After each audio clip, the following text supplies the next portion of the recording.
Megan, it makes me sad to hear you talk about having body image issues and stuff. Stop that. Stop that right now. I mean, like, everyone has them, but you are just so not even... Stop it.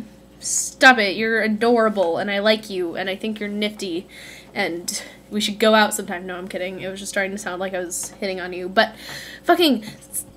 Excuse me. That was a swear word. I'm sorry, you caught me on a weird day. Point is, stop. Don't feel bad about yourself, because yourself is awesome. Anyway, you caught me on a weird day. I actually had pretty patience trying sort of day. I have lots of those. I mentioned my independent study I'm taking. Well, with that and AP Comp, I'm just getting really overwhelmed. Like, the other night I spent 7 hours writing essays. 7 hours just on AP Comp stuff. I'm so behind on my reading of Jane Eyre. I have 1 week left, and I'm not even on page 100 yet. I have so much stuff to do. I'm so behind, and the reason I didn't post a video yesterday is because I promised all my friends that I'd go see them in Arsenic and Old Lace, and it was awesome. And I went to see that, and by the time I got home, my mom had me fold the laundry, and then I went to sleep. And, anyway, I've been overwhelmed with homework stuff, and, the fact that Nick has been out of school, like, all of this week until the last 2 days, and I was really hoping to see him today, because I didn't get to see him all week, but he had so much makeup homework that he didn't have time, and I'm upset about that, because I miss my boyfriend, Megan. And then I went to babysit my cousin, and I got screamed at by a total of 3 people. One of them is a 5-year-old, and like, her screaming at me was just so stupid to get upset about, but I had just gotten yelled at indirectly, kind of. She wasn't really yelling at me, she was yelling at life and everything, but she was taking it out on me, and, she's scary. She is a terrifying lady. My little cousin is not terrifying, but at that point, it's like I had been beaten with a large stick, and then some weirdo comes across and starts poking at my bruises, you know?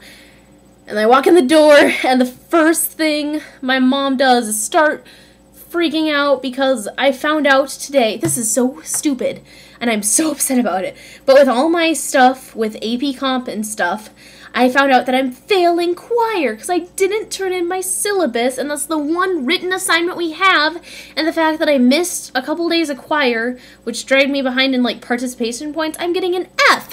Who gets an F in choir? Anyway, my mom's screaming at me about that, and I'm so overwhelmed, and I just came out of a bit of a meltdown. I'm fine now, but you caught me on a weird day, is my point. But I'm not thinking about that now. I am thinking about videos and stuff, and I'm also thinking about super glue because I have super glue everywhere. I'm taking up art journaling, and I'm, you know, working on that right now. So right next to me is an open book that has a very super glued page that is smelling strongly of super glue. But I'm thinking about your question, which is, have you ever like self-diagnosed? Oh my god, Megan, you would not believe. During my other independent study that I took on child and adolescent psychology, everything. But the major ones are Asperger's syndrome. To this day, I'm not completely convinced that I don't have Asperger's syndrome. It sounds so much like me. Like, people with Asperger's tend to get hung up on weird little, like, details that nobody else really cares about, and that's me, and, like, my interest in how dictionaries are made is the stupidest thing, but I've gotten really into lexicography lately, and I've read like 3 books on this subject, and I went out and bought my own mini Oxford Dictionary, and at the local bookstore, the guy who works there let me go up and look at their copy of the Oxford English Dictionary, the one with the magnifying glass, and I just, like, spent a lot more time than I needed to looking at it, and I've spent so much time reading about it. There's a book that I'm in the middle of that is taking me forever because I'm reading so many other things, but it's called Reading the OED, and I'm reading about a guy reading the Oxford English Dictionary. He decided to read the whole thing, and it took him a year, and he writes about it, about what it was like doing this crazy thing, and about, like, nifty words he found and stuff. And it's just, oh my god, it's the weirdest thing that I'm into. But it's little things like that, and then the fact that I've always been a really socially awkward child, and it's just like, I think I have Asperger's syndrome. I will never be completely convinced that I don't have Asperger's syndrome.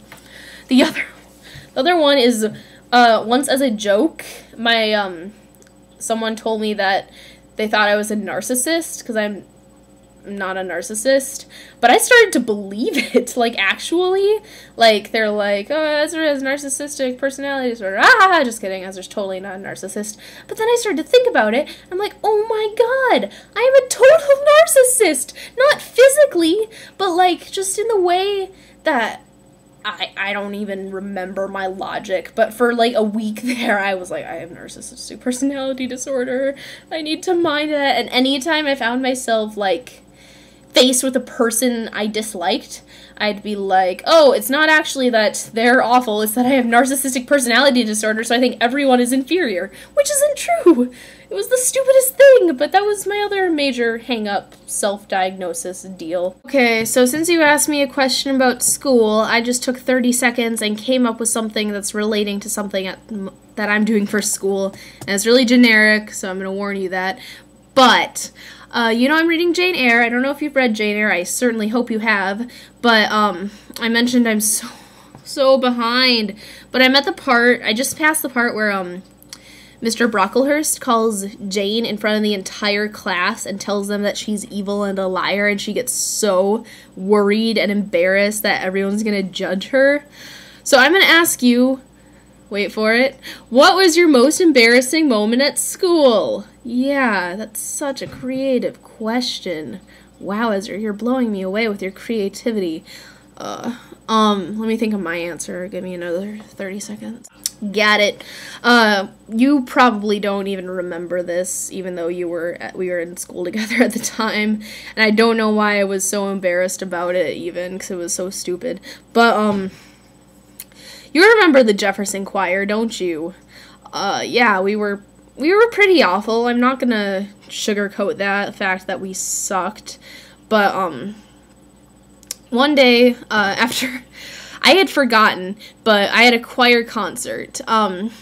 We had not rehearsed at all. I mean, we'd rehearsed a bit, but of course nobody had taken it seriously, and I mean, I was taking it seriously, but I was seriously the only one, and I knew it was gonna suck, because all these other kids are like, choir class, and I'm like, guys, this is gonna be embarrassing, we're gonna be in front of the whole school, and we're gonna be awful, but, of course, we didn't end up rehearsing, and we had this awful choir concert, but that's not the most embarrassing part. The embarrassing part is I forgot about the concert. I had overslept that day, and I hadn't done laundry in like a billion years. So what I ended up wearing to school that day was bright orange capri pants with a sequined like flower sewn onto them, and like this white sweater that the sleeves had been all like shredded up like at the ends, so it looked like really freaky and gross, and then a white t-shirt that was too long on me underneath it, so I just looked like, I don't think by the description you understand how awkward this outfit was. I had a white sweater with like a white t-shirt bottom poking out of it, like, and since the t-shirt was a lot bigger than the sweater, it's like, you know, bunching at the top and like a really short skirt. Bright orange capri pants, Megan. Like, not this shade of orange, like bright orange, with a sequined flower sewn onto the leg, and then a white sweater with torn up sleeves. It was such an awful outfit, and then my hair, because I had overslept, looked like a mess too, and so not only am I singing this awful choir concert in front of, like, the whole middle school and possibly elementary school, you know, they invited the entire school into the auditorium to watch those train wrecks, but, I'm in this stupid outfit, and I was just remember being like, oh, and yeah. That's the most embarrassing thing that I'm willing to talk about on the internet. There are, like, probably others, but that's the least, like, generic one. Like, I fell down some stairs, or I threw up at school. Like, not on the floor, like, in the bathroom. That's probably the best one I could come up with. So, my darling, I want to know what your most embarrassing moment was at school. Yeah. I'm gonna go. I have stuff to do, and yeah. Bye!